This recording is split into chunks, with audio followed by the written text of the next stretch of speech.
So today I've got two special guests. One I've known for a long time, he's a real good friend of mine, Doug Caywood, and the other one is DeWayne Hamby. His bio is so long that I can't even start to tell you what it is. But he's an author, he's in the music business, he's a preacher, and he is an interviewer. He at one time was a reporter and a freelance journalist in Atlanta. And I don't know if we'll get all this covered today, but we'll certainly try with Doug's help.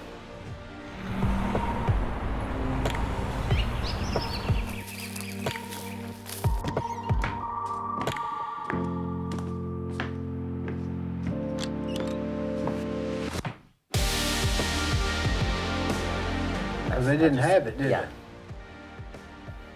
they? Who cuts your hair normally? That's got a great clips. One specific person? Two ladies there, one or the other will do it. Oh. Yeah. Is this the artistic side of Doug? That's what everybody says Yeah. at the office, and all my friends, they're like, Are you still down by with Todd G? yes, Well, he's a great guy, isn't he? he is. I mean, he's not there a lot, but he really stays good. he stays busy. Yeah. He drives that Jeep. I know where he's parked down there, close to George's office. He parks the Jeep and walks back. Yes. So, so besides being a renowned architect, which is something in itself, you've started this thing, I believe. Did you start it yourself? This Trek for Truth? Yeah, Trek Through Truth, my wife and I had the vision for it when our son was in T.C. Thompson. He was born early in the NICU, and we were staying at the Ronald McDonald House. And we had our 9-year-old son at the time there with us, and after quite a few days of going back and forth to the hospital, and it had just been so, and we hadn't had any downtime, they sent us over to the Creative Discovery Museum with our 8-year-old with 3 free tickets from Erlanger. They gave them to us to go over there to have some downtime with him. And after Jill and I just being able to watch him for quite a few hours, playing by himself, learning, we started talking, and we wanted to find somewhere to take him that was Bible-oriented, or find a museum that was Bible-oriented like that. So we started looking, and there really wasn't anything in the whole nation like that. So we started working with the Association of Children's Museums in developing kind of a prototype of what a children's museum that's totally focused on the Bible could be. So that's kind of where it started when he was born. How long ago was that, Ben? He is leaving for MTSU this week. So the initial idea started right at 18 years ago. It takes a long time to get something like that going, doesn't it?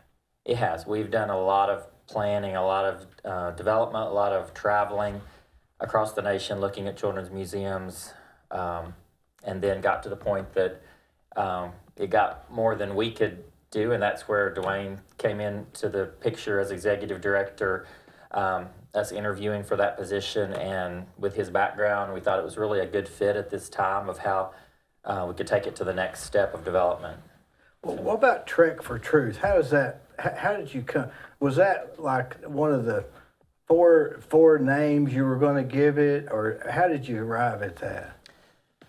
We had lots of different names. We started out as Christian Discovery Museum, and in working through it with the Association of Children's Museums and different entities, thought that would become confusing with the Creative Discovery Museum, and then we needed to have it have a name that focused on, that didn't have museum in the name, but told what it was. So we needed something that was a journey through the Bible. So it became, for the alliteration, Trek Through Truth, is the one that we settled on after really many months of going through names, as we're trekking through 52 exhibits that we've pulled out of the Bible, and how we're showing God's truth through those 52 exhibits. Why 52? We're also developing curriculum so that there is that churches can use for Sunday school or for devotionals. So it relates to 52 stories that you can have one a week for each year. So, well, that's really unique, isn't it? It is. There's really nothing like it. I mean, Museum of the Bible and The Creation Museum in Kentucky and Ark Encounter are three of the ones we've studied most in depth, but they're really not just focused on kids. So ours is, all the exhibits are focused on children really from kindergarten through age 12 to 13, but also for families and, I mean, older than that, but the exhibits are focused on the kids being able to explore the Bible and learn it from Genesis to Revelation in a day or a 2-day trip to the museum. So is the museum up and running now, or is it still in concept? No, we're in the development stage. We have preliminary floor plans drawn. We've got a couple of sites that are viable for that that we are looking at, but really we needed to step back and get everything in order, having a person who's dedicated 40 hours a week and helping us develop that for the marketing and the capital campaign. We have our business plan, we have a feasibility study, we've started some fundraising, but it really needed that next step of somebody full-time working on it to take it to the next level. You can't really, you almost can't quit your day job for your passion. Does that make sense? It does. I mean, it's a weird thing. Yes. You know, you can't, and you know, the old saying, follow your passion. You just can't necessarily do it 40 hours a week because you have to make a living too, right? Yes. I'll say this about Doug, that somebody the other day said he is one of the hardest working people that they know, because he does do his full-time job and then his brain does not turn off because he's sending emails all the time. He's sending texts. Writing You know, notes. whenever he gets the inspiration, he's going to do it. So he has that full-time job. Of course, they also said you run a farm as well. So he's a man of many talents. I'm texting DeWayne on the tractor at nights or in the evenings, or so. Doug is really a workaholic. Yeah. If you had to define it, that's what he is. And being an architect, that's a hard job, man. I mean, It is. it's so difficult. It's got to be one of the hardest jobs there is. And you don't leave it at 5 o'clock either. So when I'm texting you, I'm also on the tractor texting about a project And people that you're dealing with, they want to get home and say, oh, let's think, because you're dealing with their passion. yes. Does that make sense? Mm-hmm. So you're actually you came to Lee, right? Yeah, I was at Lee until 90. I graduated. Where were you 93. originally from? Marietta, Georgia. Marietta. Born and raised in Marietta, Georgia. You've got that little bit of a Georgia drawl. Everybody says I've suppressed it, but if I get around Georgia people, it comes out for sure. It's like almost speaking a language. You know, you get around those people and your accent comes out. Wonder why that accent. It's just a little bit. It's more of a drawl, isn't it? Mm-hmm. Yeah, I'm probably one of the least. You know, I use mine the least, but a lot of my Georgia friends, you know, it's really evident. Is our mayor isn't he from Marietta, Kevin Brooks? He is, yeah. I thought he was, and his wife is too. We have bonded over that because I don't know if you know about the Marietta. We have the Big Chicken down there. You ever heard of the Big Chicken in Marietta? Uh-huh. Growing up in Marietta, there is a huge monument. It's not a monument. It was a business. I don't even know how tall it is, 60 feet tall. It's a big sign. It's a big chicken of a sign, and now it's a KFC, but it wasn't just a chicken place. So when you're growing up in Marietta, it's like, you know, where are you in relation to the Big Chicken? Oh, I see. You know, so it was all directional signs. Yeah. I tweeted something to recently to Larry the Cable Guy, and he referenced the Big Chicken, you know, when he found out I was from Marietta. I mean, that's a Marietta landmark there. So, yeah, and Kevin and I have talked about that. So did you know him when you lived there? Kevin? Yeah. No.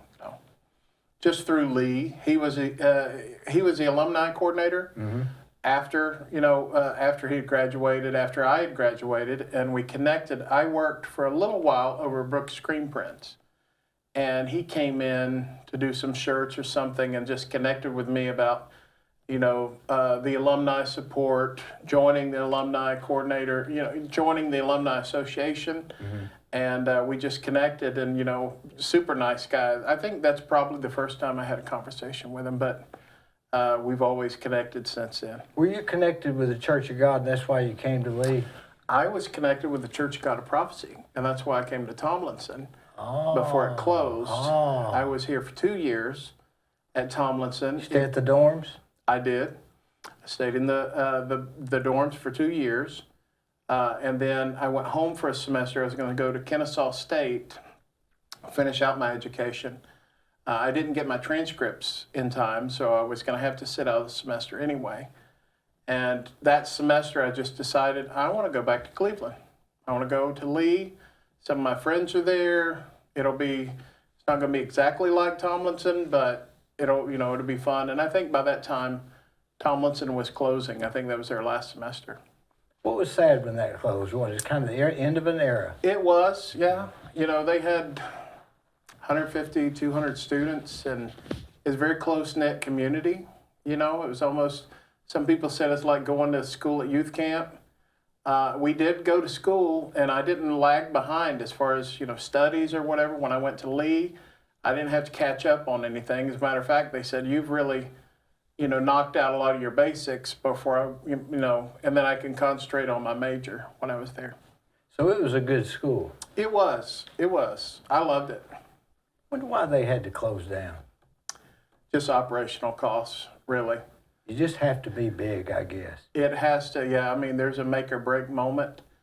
Other small colleges like that, I worked in the youth department for the Church of God of Prophecy after that, and I remember Dr. Kahn coming and talking to us about it because they were going to do a partnership with COGOP, and he was talking about East Coast Bible College and some of the other colleges that they had done partnerships with, and he says, there were the good old days when these small Bible colleges were all over, but it's just the economic times, it's just hard to keep things going like that. Economies of scale, I guess, are not there. Right. And that they have to advertise to get students to come there. It's a business, isn't it? It is, yeah. And it gets bigger, you either have to, step up and really go after it, or you just kind of get lost in it.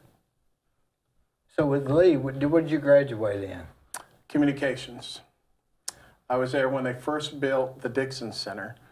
I was in the first play in the Dixon Center. I was an actor. What was your acting as? Arsenic and Old Lace. I was a guy who came at the end, and they poisoned me. I had an on-stage death scene. So, I drank. Did you do the gun smoke thing? No, I just went like this. But I drank that poison. I went down on the table. So one particular, it was a beautiful play. I mean, they really pulled out all the stops. It looked professional because it was the first one in the Dixon Center. I've never seen a play that elaborate since then. I'm sure they have in the years. But one of the performances, I drank the poison, and then that's the end of the show. I fall down dead on the table, and they turn the lights out. And so the lights stay out, and then they let the people come up, start doing their bows. And one of the times, I'd close my eyes, and so one of them I died on the table, and I got back up, and the lights were still on. And then I went back down, and everybody in the whole crowd just laughed. Like, it was a big, huge mistake, So it was good. I enjoyed my time at Lee. Did you then get the job in Atlanta as a... When I graduated Lee, yeah. I worked for a local newspaper. It was in Roswell, Georgia. Mm-hmm. Roswell and Alpharetta, and Alpharetta was booming at the time. Yeah. So they had, I covered the city beat. I interviewed the mayor. I went to the council meetings. I reported on that kind of stuff. And that's really where, you kind of learn the news writing. I learned the news writing at Lee. I put it into practice in that paper. Do you think Lee gave you a good idea of what it was like, or when you got there you thought, man, this is really not this is the real world here, or was it different? No, Lee really prepared me for it. Our news writing teacher at Lee, even those of us who never were going to go into news writing, she had a class full of people, they just had to take it. She said, this is going to be one of the most important classes you take, and you don't believe me, but you'll find out it's true. And it absolutely was true, because it just shows you how to structure when you're news writing. News writing is different than creative writing. You want to put your lead up front. You want to grab the reader's attention up front. You can't do this, slow mo, because 2 or 3 paragraphs in, they're going to quit reading, so. Did you think people read, or you heard people that read in the F form, they read the first line and then the shorter portion, and then they read 1 or 2 words, so they really don't, and they really don't get the gist, but they think they are. Right. And yeah. so when you're writing for a newspaper, I guess you have to write as if they're reading like that. Yeah, absolutely. You have to write, you write the most important thing in the first of the paragraph, and then they always tell you to put the least important stuff in the last few paragraphs, because if it gets trimmed for space, they may just cut that without going back to editing. They may just say, okay, we've run out of room. And back in the days when I got started, they were cutting and pasting articles. It was actually on a board. We went to the Marietta Daily Journal to do it. We used the X-Acto knives and the wax and all that. So, Boy, that was, and newspapers now, I don't know of any newspapers really, except you get the Cleveland Banner? We still do get it. I don't even get it anymore. I don't read it, the print version, as much. I do most of it online, but we still do get it to get out articles and things that are referencing our projects or things like that. I remember growing up, we always looked at the obituaries around town, maybe 1 or 2 of the comics, and that was about it. Maybe the business section. But writing for a newspaper is one thing. Writing a biography is another. right. But do you think there's different writings for articles on the internet? Like, you'll see something on, I guess they call it clickbait, and Right. So are they doing the same thing as newspapers did, or is it a little bit different? And if it is, how is it different? I think people who do clickbait, to get attention, they're going to get, like a newspaper, they just print it. And they want, ultimately they're concerned about distribution, but it doesn't directly impact according to the article. But if you're writing for a clickbait headline, you may get paid on if that goes viral or not. So you want to have, or some people will want to have something that will trick people into reading it. And now I don't do that tricking, but you'll see it on your Facebook feed where it'll say, you won't believe what Doug Caywood did today. Well, for example, I was reading it last night, and it said, it's been confirmed that Mike Tyson is, and they were carrying a casket, and I thought, well, did he die? Yeah, so they want you I to clicked click, on yeah. it, and I got 3 or 4 pages down, and they never did say it. Oh, so I that just gave drives up. me I thought, well, crazy. That drives me I nuts. mean, and it goes back to telling who he was, and I know who he is, and I just finally Right. gave up. Yeah, there should be a law against that because it drives me nuts. I think that they would be better off if they wrote more like the old newspapers Right. did. The important factors up, and if you want to read it, then you can get into the details. But at least, because I just don't even click on it anymore. Right, yeah. Yeah, me either. And then that goes, so there's different forms of writing depending on What your goal is. What your goal is. Yeah. Whether to inform the public, which was, what I was trained to do. You're trained as a news writer to inform the public, to tell them every side of the story, to try to be impartial. I felt like that was a real important thing for me as a newspaper reporter. I would go to the city council meetings. I'd report just the facts. I might get an opinion from this person and this person, but I definitely wouldn't. If I could, I would get opinions from both sides of the aisle. I didn't want 2 or 3 people saying, we don't want to do this project. There was a few times like that. Publix came in, was going to build a store, and another store came in. They had to annex some land. So the other store came to the meeting and says, you don't need to annex that land. We don't need another grocery store here. I reported on it, and this other store just flipped out. You know, like, that's not what we did. But that's exactly what they did. You know, they just didn't want it to be in print, you know. Do you think that a writer can write stuff without being biased? Or do you think it comes out? I think eventually it comes out, but it just depends. You know, a writer can suppress it. Just like we're talking about the accent, you can suppress your bias a lot. You just put it on a shelf. You know, some of us are able to do that sometimes. I don't have hard news. I don't write hard news, or I haven't for a long time since that time there. So it's easy to see my preferences because I report on, you know, movies and music and stuff that I like. So you can see my bias. But if you're in a news writing position, I think you can be fair. And that's something we get away from with all the news channels now. We don't know if we're getting their opinion network. Right. But newspaper writing should be just the facts. Yes. Yeah. And then when you get into freelance journalist, which is what you did you get into that because you wanted to express more of your opinions? I got in. Okay, so when I left the newspaper, is when I came back to Cleveland. Now, remember, I had left twice. I left after Tomlinson, left after Lee, and then at the Church of God of Prophecy offices, the youth department had a magazine going. And so they called me because the editor was leaving, going to another department, and so they asked if I would come be what they called an assistant editor, but it's actually the editor. It's the one who does all the work, the heavy lifting. So I started getting really involved in that. I've always loved music. So when we had that magazine, I started reaching out to some of the groups, some of the singers and bands and stuff that I liked. Hey, could we do an interview?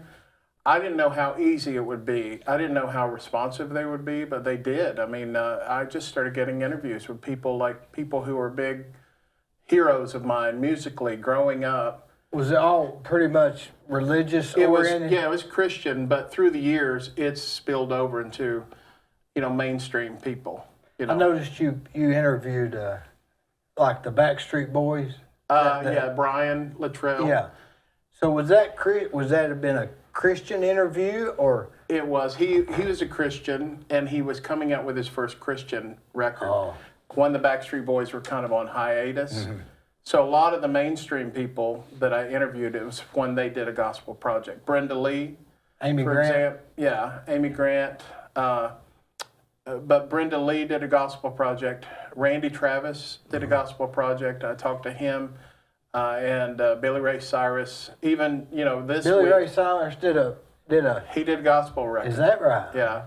I guess that's before Miley got too. Yeah. I think she was probably just a baby when we did that. But my mom was crazy about Billy Ray Cyrus. Everybody's mom was crazy about Billy Ray and Randy Travis. And so when Randy Travis, they had invited me to a reception with him. And I said, Mom, I want you to go somewhere with me. I don't want to tell you where it is. Just get ready. She would not go. She was terrified. She said, to meet him. Yeah, she said, I'll say something to embarrass myself or whatever. And one time I was somewhere with Billy Ray Cyrus, and I had a camera, a video camera, and I said, will you say something, to my mom? And so he says, hey, Mom, or whatever. And then I thought, well, I have a cell phone in my pocket. Why am I doing that?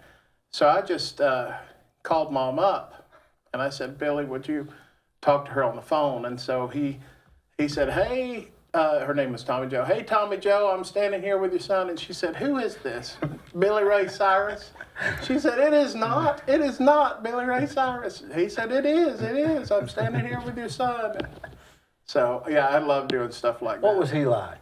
He was nice. He was super nice. How tall was nice. He was tall. Anybody's tall to me because I'm 5'8". How tall was he? Reckon? I can't. Like 6'2" or just 5'9"? About like this, I guess. I don't know. Yeah. I don't see him as a tall person. So isn't it funny how you see some celebrities that look tall on TV, but they're Yeah. short, and some that look short are tall? Arnold Schwarzenegger is shorter than you would think. Have you ever seen that guy, Who Loves Raymond? Oh, Ray Romano? Yeah, Ray Romano. Yeah. He's like 6'2" or something. I Yeah. would have never thought that by watching him on Right, TV. yeah. I ran into him at a baggage claim in LAX once, and we were there for a youth thing from Peerless Road Church. We had taken and he was just waiting on his bag. Just waiting like everybody else. And somebody said, that's Raymond over there. And so I just went up because I'm one of those people. I'm not obnoxious, but, I'll talk to anybody. And so if they're a celebrity, I'm going to talk to them too. What was he like? He was super nice. Did you notice him being tall? Yeah, I think so. That's been a long time, but he was asking me, what are you here for? Hope you enjoy it. Just the cordial. He wasn't like, don't bother me or anything like that.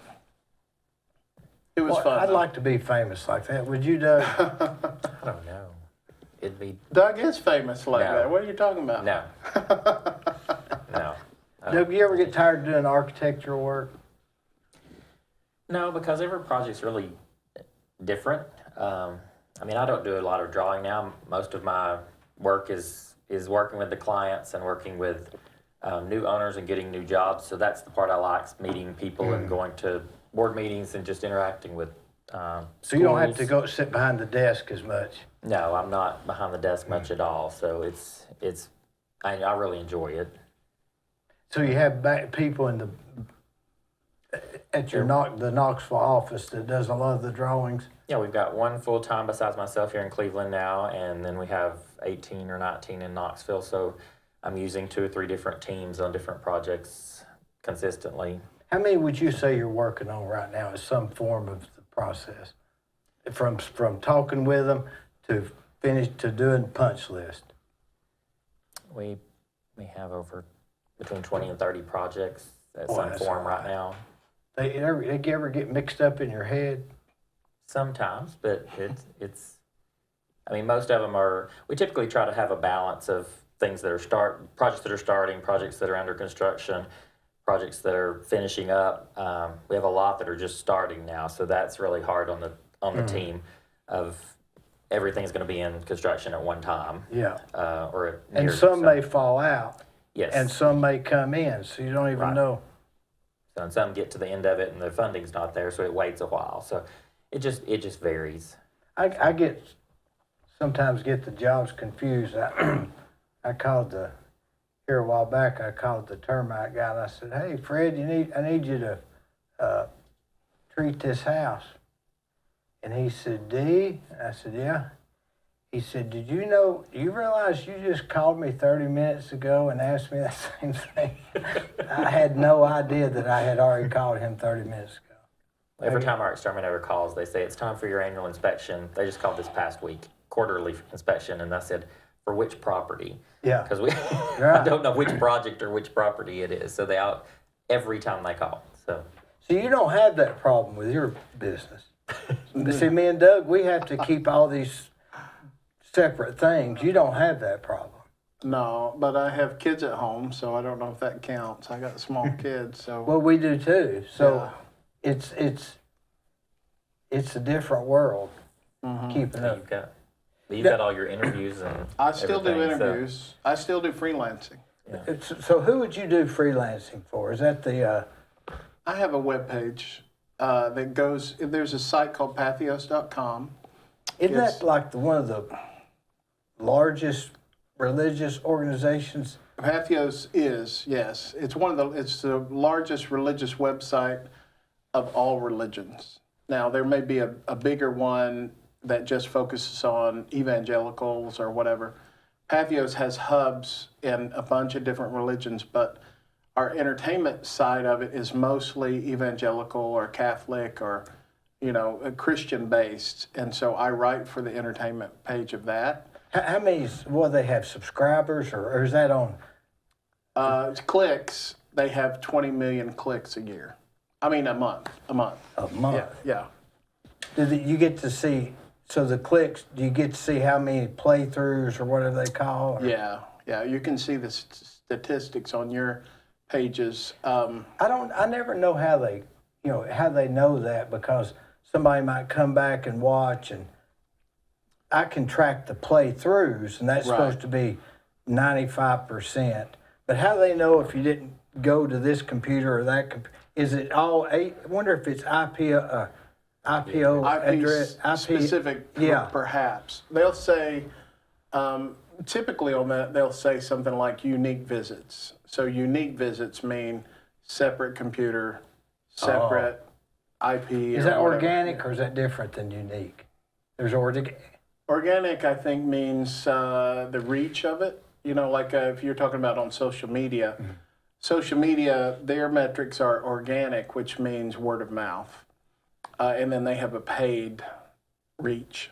So if you put money behind a post, like you take one of your episodes here and you say, I want to put $100 behind it because I want more people to see it, then that would be a paid reach.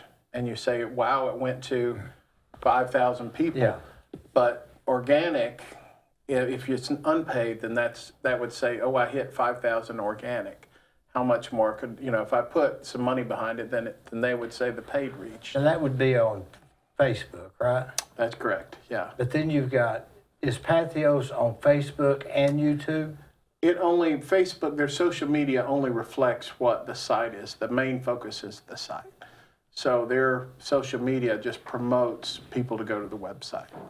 So I don't know, they don't do a lot of paid promotion that people pay to be on Pathos, but I don't see Pathos paying to be on other things. And I don't see ads on social media for Pathos. It's all, I would say all of theirs is organic reach. Do you think that when you write for them, do you write like once a week for them? It's as much as or as little as I have a chance to do. I don't send them to anybody. I don't send the articles. I edit them myself. And so what happens is typically somebody will say, they'll send me pitches, email pitches all the time. And you probably are getting those too. Here, perhaps, when people say, hey, I'd like for you to talk to this person. And if it's a movie coming out, Right. if it's a CD coming out or whatever, they'll say, hey, this person's got a new CD coming out next week. You want to talk to them. They have availability on Monday or Tuesday. And so I do that. Through Zoom? Zoom, a lot of times, sometimes in person. Some of the movie studios will fly us up, fly us to New York or Los Angeles, Beverly Hills. I've gone to Canada before. I was invited to Mexico City once. I wasn't able to do that junket. It was actually on my twin's birthday, so I didn't do it. Yeah, so we do all those interviews. Now, we do those interviews, and then you just keep getting more interviews. You put them on the site. So really, nobody is standing at Pathos saying, hey, you got to give me something. But what I do is, if I don't put that online, then the next time somebody pitches, they're not going to pitch to me. They're going to say, well, we gave him this interview, but he never put it online. So I kind of have a self-discipline to put that up. And especially if something is really interesting and I want to get the traffic, then I'm going to put it up. What are you wanting to get the traffic for? You're for Pathos or for just... It's for Pathos and me. The more interviews that you have, especially the ones that are more popular, open more doors, for bigger interviews. And what's the end goal? Do you make money at this? No, or it's just fun. Just your thing? It's a hobby, because people ask me that all the time. They're like, they said, have you ever, how do you monetize that? I've never figured out how to, except the experiences that we have through it are amazing. I mean, Pathos pays per click, but it's just a marginal payment that we get a check every so often. But it's really the experiences, because the average person, if there's a new Denzel Washington movie coming out, and they say, hey, you want to fly out here, watch it, and sit with Denzel Washington, talk about it, we'll put you up at the Four Seasons, and then you can fly back home. The average person would say, yeah, let's do that, and So it's not like a payment, but it's opportunities like that make it fun. But you're here this weekend for preaching, right? I'm here for Trek Through Truth. But didn't you preach? I did preach this morning at Turning Point Community Church at Durkee Road.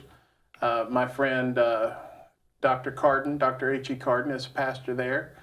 He had knee replacement a couple weeks ago, and so today was his first Sunday back, but I was a guest speaker, and also I tell them about Trek Through Truth, because that's part of my job now with Trek Through Truth is to share what's going on with it and try to get the support of the churches. But the job I had right before I joined last month or the month before with Trek Through Truth, I was an executive pastor in Orlando on staff at a church.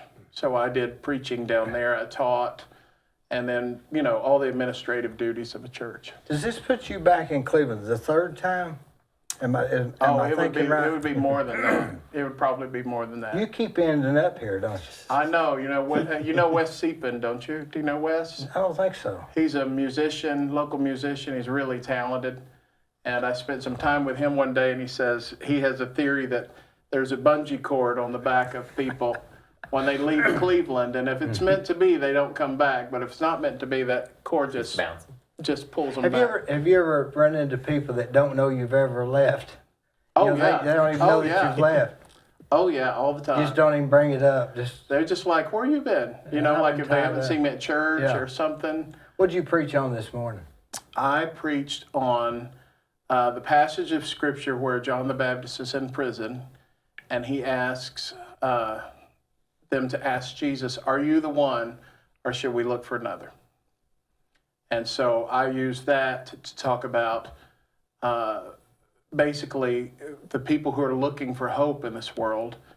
They're asking us as believers, are you the one? Is this the thing that's going to cure my soul, or do I need to look for something else? Is this is this the right thing? Is this the truth? Is this the true path? Or should I try something else, go to self-help or another religion or whatever? Sound like a good sermon. Thank you. Does Trek for Truth, they take donations? I guess, obviously, right? We do. Dumb question, right? We do. Our biggest event for the year is going to be the Fall Festival we're doing on September 16th for this year at the River Maze. So we're before they open on the next week, we're having a pre-show. Where's the River Maze? Ocoee, right after you cross over the Ocoee River on the left. So we'll have artist vendors, food vendors, Christian music all day, and you'll be able to do the corn maze and all the river maze activities that day as well. So that's our biggest fundraising event for this year. And then after that's over, we'll be moving into more of the capital campaign development for the building and the site development. Do you have a site for the development or the site for it? We have a couple of possible sites on the 64 corridor. Is where we're kind of looking, trying to stay more of in a naturalized setting.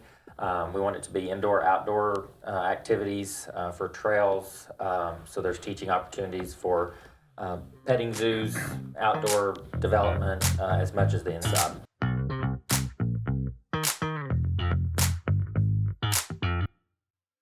On the courthouse square at 30 2nd Street is the law firm of Logan Thompson Law. Since 1965, they have served the legal needs for the good citizens of Cleveland-Bradley County. If you've got a problem, they're no problem. Give them a call.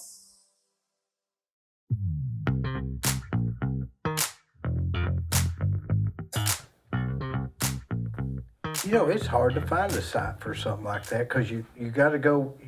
Do you have to have sewer? It would be beneficial to have sewer. We're looking for between 12 acres is really be our minimum, but we're really looking at 30 to 35 acres, so we'll have growth room for potential additional phases for the project. With sewer? Boy, that will be expensive, won't it? Yes. So, there's lots of opportunities there of bringing it to the sites we're looking at. So that's one thing that'll really be if we weigh the cost of the site versus what it'll be for utilities. So. You got any suggestions? This is Doug's area of specialties. I'm the messenger, just like in that scripture where they say Jesus, where John asks somebody, and then there's the go-between. Yeah. I'm the go-between. The liaison, maybe. That's right. I'm the reporter. So yeah, that's my specialty, and the cheerleader, because their projects, that's what it is telling the story of why it's important, right? And With exhibits. yeah, and That's the thing, the whole right, with mission of the exhibits. museum is not, for any of our benefit. It's that, and I shared this morning, is that kids, from the moment they wake up nowadays to when they go to bed, my kids included, the world is trying to tell them things, trying to tell them who they are, what to do, what to think, what to buy, all that stuff. And we have to somehow keep the Word of God in front of them. We have to keep the truth in front of them. And so that's why I believe in this project, because it will fascinate them. It will make the Word of God come alive on their level. And I'm excited about it. You believe that if you can train a child till they're 7, then they'll stay in that training. Have you ever heard that theory? I think it's very powerful. My wife Jill and I, we've taught for 15 or more years 4 and 5-year-olds, and that's where we've been testing out of a lot of our stories and our interactive components, because we're trying to relate to all 5 senses for every one of the stories that'll be in the museum, and we've been using that. And when you have a 5-year-old leaving our class, and they can, at the end of 2 years of being in our class, they can answer over 130 questions from Genesis to Revelations as a 5-year-old, it works. If we've got them and being able to interactively teach those stories. So we feel like we've proved that 7 years and under, that's very important. If we don't catch them early, it's harder. Right. So that's really, we're trying to start as early as possible. You're almost describing a permanent vacation Bible school. That's the way I remember Correct. vacation Bible schools. It was Right. it was 1 week out of the year. That was a big deal when I was growing up. And it still is for many churches, and that's how we describe it, or I describe it when I present to churches. It's like you put so much effort into that with your props and your planning and what you're handing out during that vacation Bible school week. But with this ministry and this facility that'll be open all year long, every day, it's got all of those props and things Yeah. that will be a ministry tool for those. It's not going to replace Vacation Bible School, but it gives resources and things that the churches can use throughout the year, not just 1 week during the summer. Right. When you grew up going to vacation Bible school, do you remember that distinctively? Yes. Where did you grow up to church? Didn't you grow up on Old Chattanooga? No, Or we no? through 6th grade, I was at Cedar Springs Baptist Church, and then went to Valley View Baptist Church till I went to college. So, and then when I went to college, I joined a church in Knoxville and started writing Vacation Bible School curriculum. So I actually helped with the churches there in doing the curriculum. So I've kind of been through the whole, and now my kids have gone through Vacation Bible School, and now my grandkids are in Vacation Bible School. But So at Cedar Springs, where is that church?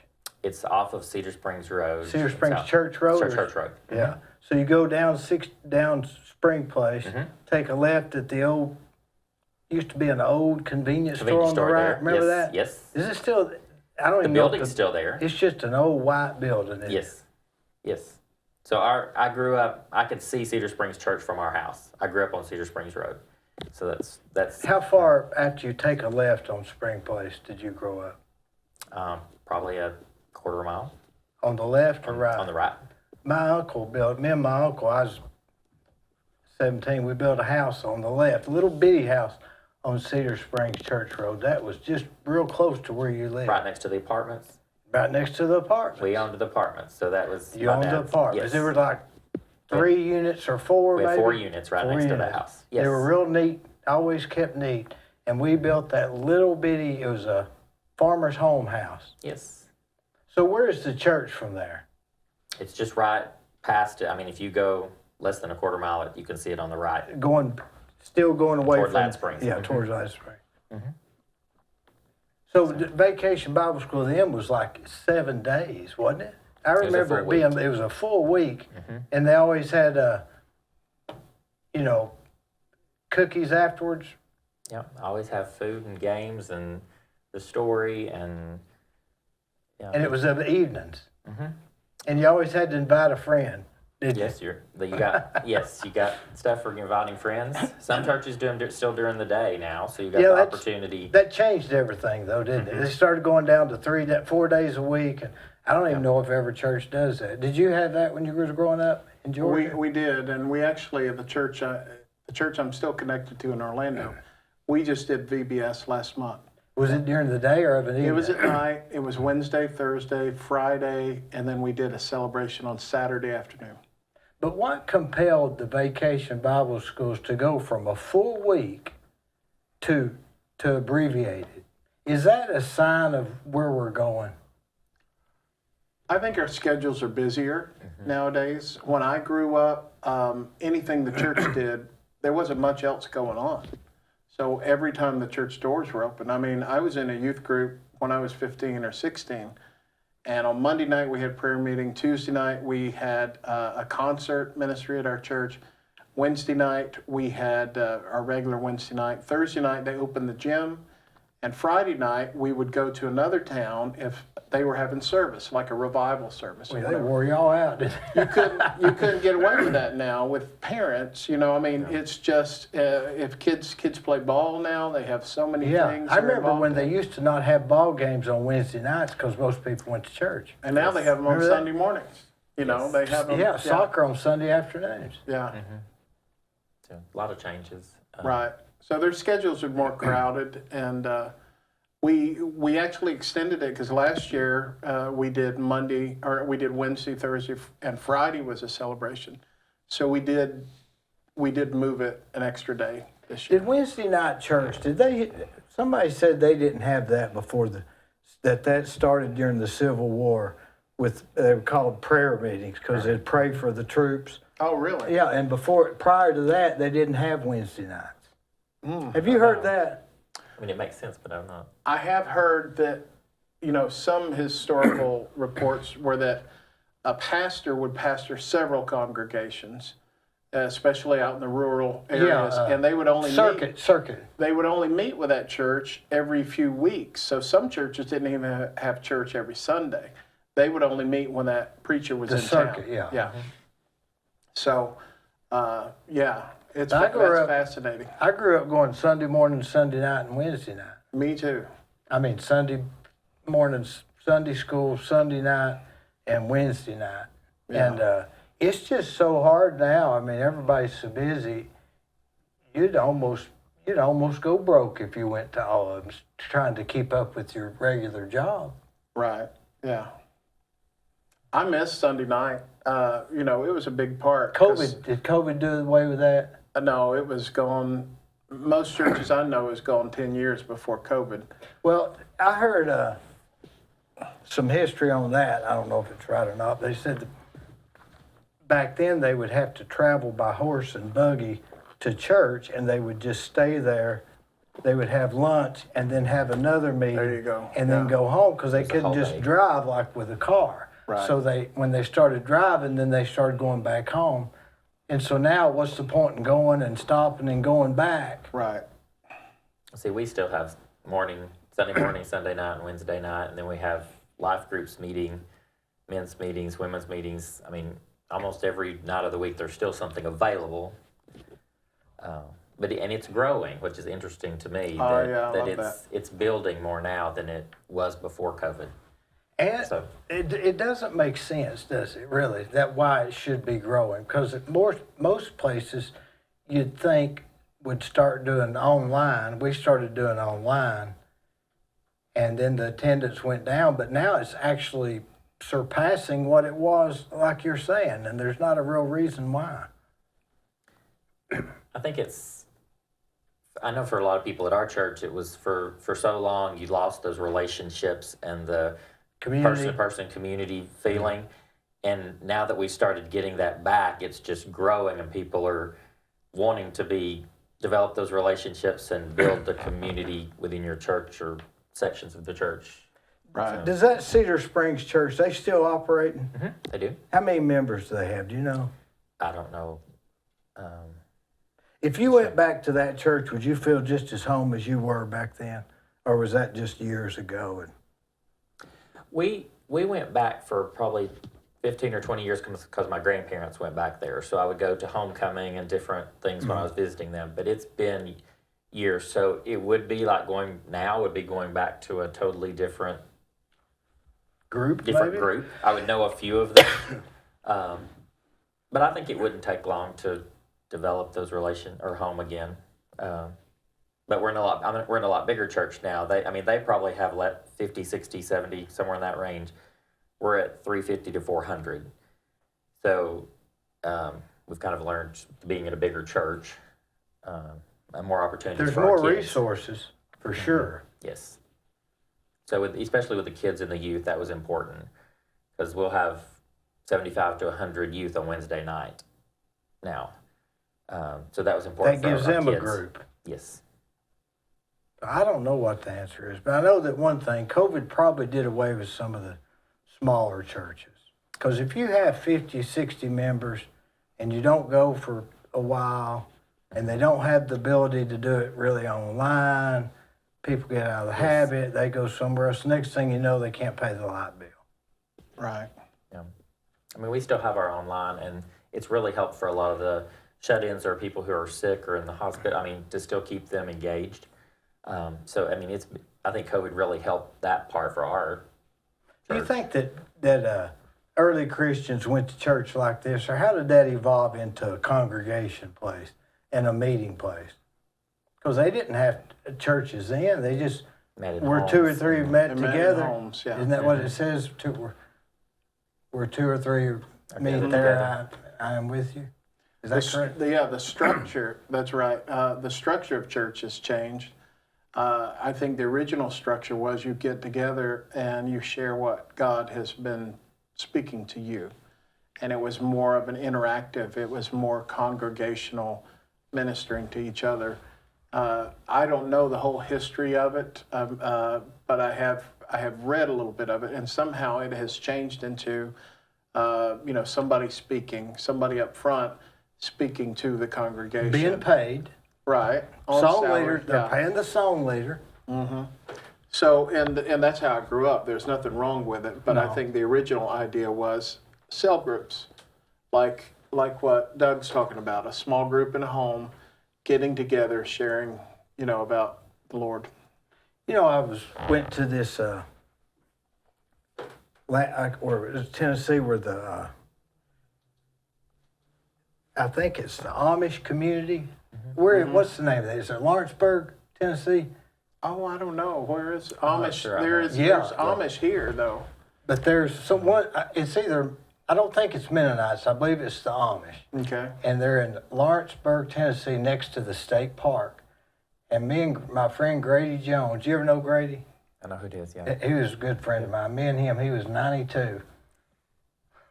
Funny story.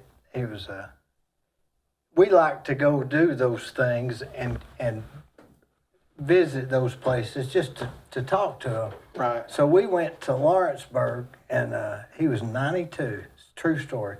So we're driving up through there, and he wanted to go to that state park and eat at the only state park that has a brunch that's paid for Yes. by the state. been there. It's a huge thing. And he Yes, sir. wanted to go back there. So I was going to take him, and we was going to tour the Amish community.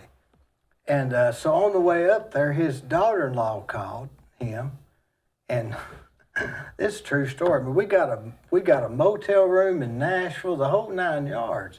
And she called, and he answered the phone, and he said, "Will you talk to her?" And I said, "Hello," and she said, I forget her name. And she said, "Are you with Grady?" I said, "Yeah, he's right here." She says, he's got dementia, don't you? And I said, well, he seems fine to me. And she said, well, he's not thinking clear. And I said, well, he's fine to me. And she said, will you make sure he's okay? I said, yeah, I'll make sure he's okay. And that was really weird. But anyway, so we go up there, and they didn't have a place where you could learn about him. So we just got in the car and started driving around the circle, and they sold soap and baskets and stuff like that. And so we pulled up to this house where the guy was there. He had on the suspenders and everything. And Grady, he'd talk to anybody. He said, "Hey, are you Amish?" And he said, "Yeah." And he said, "Do you?" He said, "Do y'all go to church on Sunday?" And he said, "Yeah." And he said, "Do y'all believe in Jesus Christ?" And he said, "Yeah." And then the guy, he was being friendly, but he talked with that kind of a German accent too. Right, So, yeah. and Grady said, "Do y'all take the Lord's Supper?" And he said, "Yeah." And I said, "You know the song Amazing Grace?" And he said, "No, I've never heard of that one." So everything was the same except he had never heard that song. Oh, wow. Now, isn't that weird?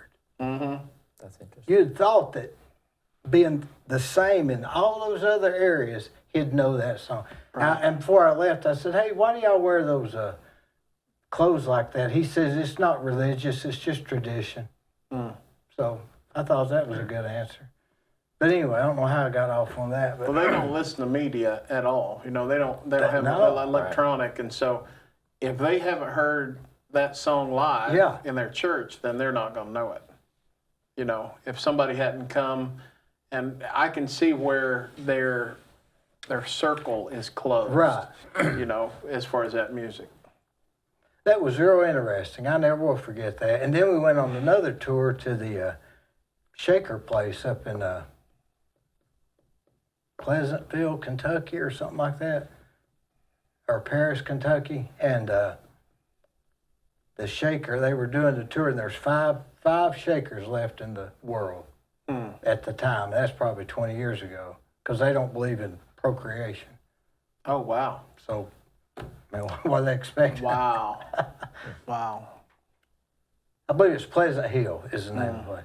But anyway, isn't it? I don't know how we got off on that, but I guess the evolution of religion Churches. and churches Right. and the doing away with the cell churches are just kind of falling away. And a lot of times in these smaller churches, you don't have anybody that's really in charge. So how Right. can it? Used to they'd have the men's instead of elders that have men's meetings, but they wouldn't have some of the churches were so small they didn't have elders. Right. Yeah. I heard about two of the groups, and I think it was Amish and Mennonite, but I'm not positive. But it's Amish and some other group, and I would think it's a Mennonite. Somebody recently asked me, "Do you know why they split?" Because these groups were together. No, Zippers. Using that right? zippers in their clothes. because the Amish use buttons, don't they? I think so. The Mennonites are supposed to be liberal Amish Right. Yeah. because they use some machinery. My wife, she works from home. She works in the publishing industry, and she works for a publisher that is a Mennonite publisher. Is he a Mennonite himself? No, not her boss is not. But no, one of her bosses is. One of the guys is a consultant. But yeah, they're members of Mennonite, but they're not. They're not strict, or they may be strict according to whatever Yeah. kind they are. But they're not. You can't tell them. You can't tell that they're Mennonite in what you think of Mennonite. If you're thinking traditional clothing and all that, it's not like that. That's part of the Puritan movement, right? That what they call the Puritan movement with I the think so. Shakers, the Mennonites, and the Amish, and Right. more pure. Right. Isn't it funny how religions have evolved like that? Yeah. Even in our own churches and our own beliefs, it's just way different than 50 years ago, and well, that's just 50 years ago. Go back 300 years ago. It may be might not even recognize. Oh yeah, absolutely. Yeah. If we go forward, what happens? I don't know. I don't know. I mean, what happens? Yeah. I mean, I think a lot of that is what we're trying to do with the museum, because I think a lot of that we're losing, passing that on with kids not being able to go to vacation Bible school, for a full week and that's getting smaller. So we're trying to offer that opportunity for families to still have that. And how our cell phones and all of our digital can be worked into that through the interactive parts of the museum. That's what they're used to, and we're trying to relate the Bible to them where they're at. I see I see the connection there. Is you're almost creating a permanent vacation Bible school site with a curriculum with it. Right. We want to be able to send them something back home. They can experience those exhibits through a day or two, but take it back home they can use it for homeschool curriculum or their Sunday school curriculum or just as their family as a devotional. So those things are being developed with the building at the same time. And these stories and exhibits, they can't get real deep into theology. They have to be a lot. It is. It's non-denominational, just telling really the historical account. So we want to relate to those five senses. So when we take them through the story of Jonah and the big fish, it would be to let them learn about the science of that too, about the inside of a fish, what that experience could have been for Jonah inside of that, why he was in there, how did he get thrown up out of that fish, and things like that. So it's educational as well as just telling the historical and biblical account. So digging deep into theology, no, it's a historical walk through the Bible and all the accounts. And all the religions agree. All the Christian religions will agree with this storyline, I guess, right? Correct, because for instance, we will be focusing on the archaeology too of how we're working with Lee, for instance, with their department that goes over in the summer to do digs and everything, archaeology in Israel, to bring back pieces of the pottery and teaching about how they lived then. So it's just the whole experience, because when you're reading through the Bible, it's hard for kids now, I think, to imagine that because they don't have a visual, they don't have something to touch. I think that's what created the Vacation Bible School, maybe. I think so, to make it a fun time to learn. Are you excited about this new venture? I am. Yeah, I'm very excited about it. I feel like it's a calling. You definitely can hear it coming from Doug and Jill, and there's a board. They're excited about it as well. And first time he contacted me about it, he just wanted me to post the job for my friends, and it wasn't on my radar at all. Except that this sounds like a great idea, and I posted it. And then later, something in the back of my mind was like, maybe this is something I can, jump on. It's in Cleveland. Yeah, that's right. I mean, I feel that bungee cord just start pulling. But, as a parent, and even in my local church for the past few years, I'm a champion of children learning about the Bible, And there's nothing like one of my kids repeating a Bible story to me or something that they learned in children's church, because I know it's going to stay with them, And so if we can do that on a large scale for kids to impact them. You had asked about the future, and sometimes we're like, oh my goodness, what could the future hold? I'm still confident that the same God that brought us to where we are, he's going to be in the future, even if we're all gone. There's still going to be a remnant. There's still going to be people who care about the authenticity of the Word of God, who care about making sure that people know it.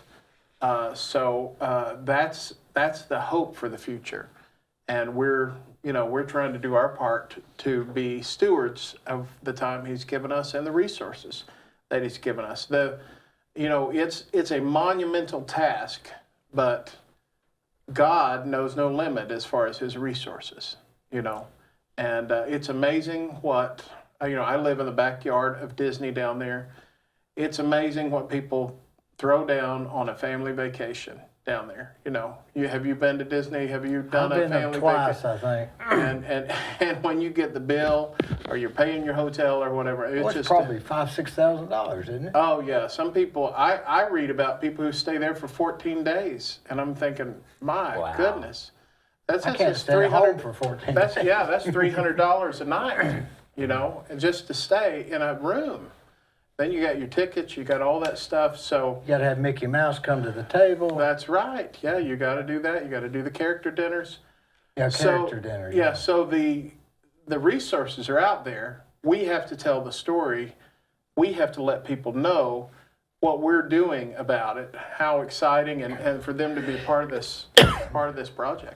And it goes back to your question of things changing so much of what it was 10 years ago, 50, 300 years ago, and how those people have left their legacy. Right. That legacy of how we hope the people who help with the fundraising for this and the sponsors for this realize this is a way to continue that legacy in a way that is different and unique and year-round. So the legacy is a big part of what we can leave our kids, grandkids, and on. It's a really good task. You got a real calming voice. And did you practice? How did Thank you you. get that? I don't know. I've done a bunch of interviews through the years. But is that I feel like sometimes I feel like it's too boring. It's too monotone. No, it's very. I go very back and look at soothing. my interviews because I keep thinking I'm going to take my interviews and do a podcast. And when I start listening to my voice on there interviewing somebody, I'm like, oh no, I'm not going to do that. Oh for no, a you podcast. got a perfect great. voice. It's very calming. Thank you. Is it more like? Are you more like your mother or your father in demeanor? Oh, that's a good question. That is okay. I probably take it more after my mom, but she was really animated, and she was more animated than me when she told a story. She was much more shy in a social situation, like what I said about her not wanting to, too embarrassed to meet Randy Travis.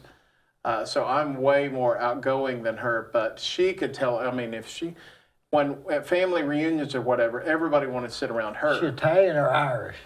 She was, what was she? My grandfathers on both sides were Cherokee Native American. And we had, like my dad was actually on the roll. My grandmother was on the roll. They went to Cherokee, got health care. Mom had a lot in her, but also her mother traced our genealogy to British back in the day. Traced some of our ancestors coming over on the Mayflower.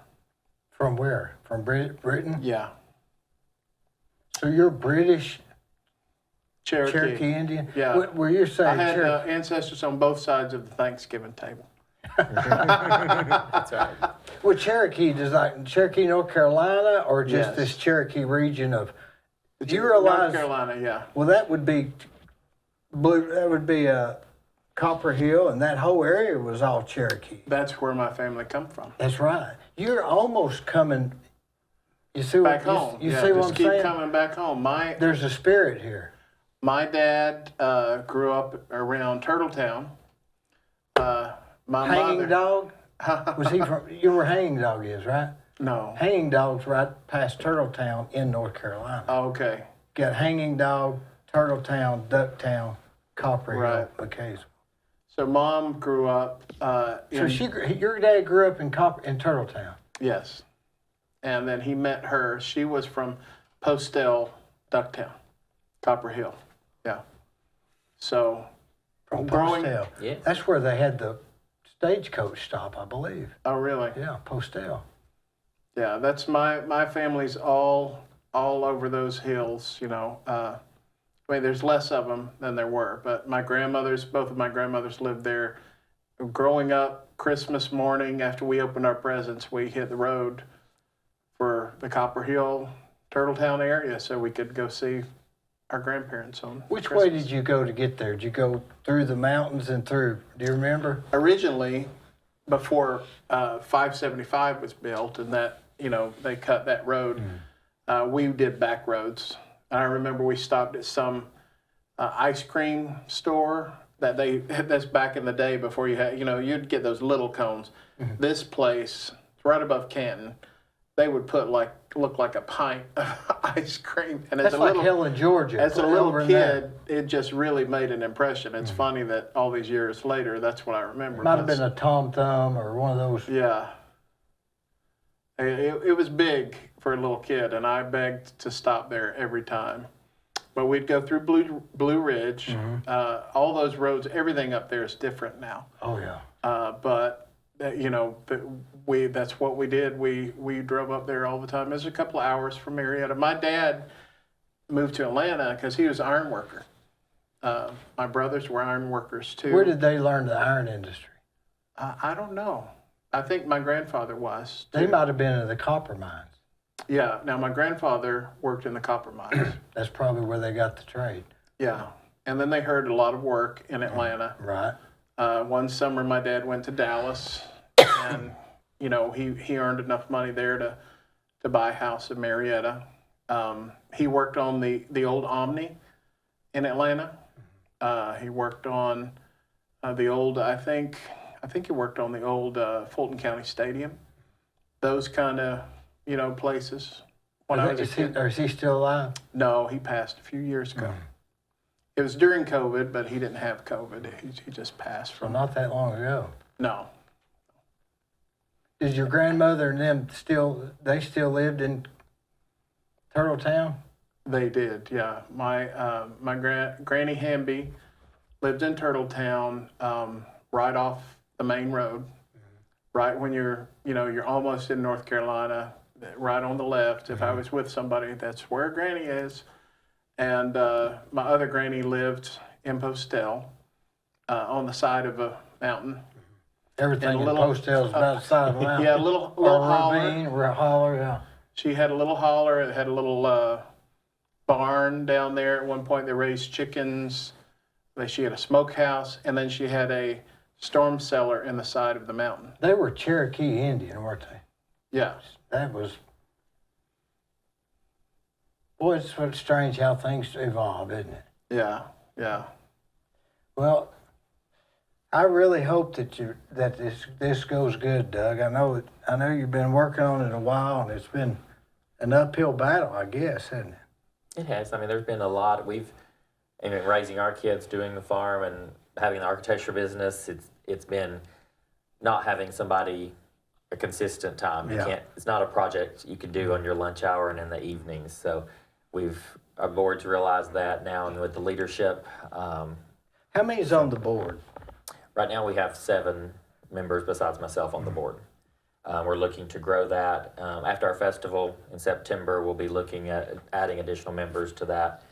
They recommend having 12 to 15 on the museum boards during development, so that's our goal. So.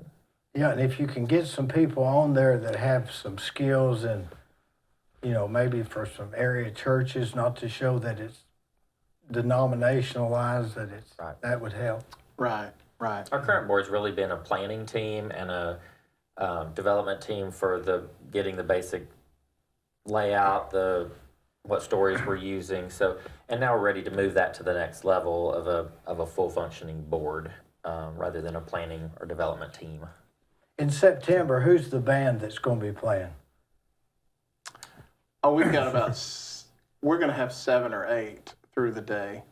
And one of the people I'm waiting for confirmation from, but he's an artist that is country gospel. We have Street Revival. My friend Blair Cantrell sings in that group. I don't know if you know Blair. Is that Jonathan's relative? Jonathan? Jonathan Cantrell has Jonathan Caywood Cantrell. Paving. They're one of our Oh, I don't think sponsors. so. I don't think so. Blair, full circle moment, when I used to go to church in Smyrna in Marietta, Blair and his wife were there, and his mother.